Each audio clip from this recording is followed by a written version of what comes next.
Dans le secteur aérien, Air Tahiti Nui a bien redécollé en 2022. Dans son rapport d'activité post-Covid, la compagnie hôtelière dresse un bilan positif. Elle maintient ainsi sa position de leader dans le Pacifique. Thomas Chabrol nous en dit plus. Après la remise en service de la machine touristique post-Covid, Air Tahiti Nui a déployé ses ailes dans un secteur devenu de plus en plus concurrentiel. En 2022, la compagnie hôtelière, c'est 77% de taux de remplissage, 387 515 passagers transportés et 86 390 touristes acheminés vers Tahiti.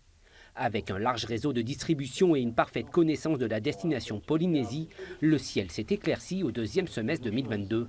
On a la confiance de nos partenaires, mais quand même que ce soit sur les marchés, et on voit bien en ce moment c'est essentiellement les marchés France et les marchés US qui prédominent, parce que lié aussi un peu à la capacité qui a été offerte. Face à l'arrivée des nouvelles compagnies et l'augmentation des fréquences des vols hebdomadaires dans le ciel polynésien, ATN reste leader.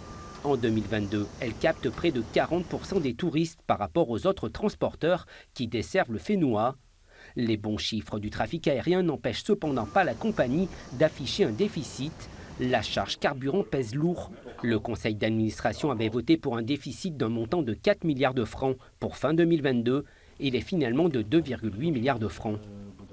On se compare à 2019 souvent, donc si on fait simple, 2019 comparé à 2022, 2019 la facture carburant 7 milliards, 2022 10 milliards, on prend 3 milliards de plus sur la facture carburant, sans la répercuter sur le prix des billets d'avion. Comme l'an passé, l'incertitude de l'évolution des coûts de carburant est constante en 2023. Air Tahiti Nui consolide sa reprise d'activité et notamment sur le marché nord-américain avec l'ouverture il y a un an de la ligne Papeete-Seattle. Elle s'apprête désormais à rouvrir la ligne vers le Japon.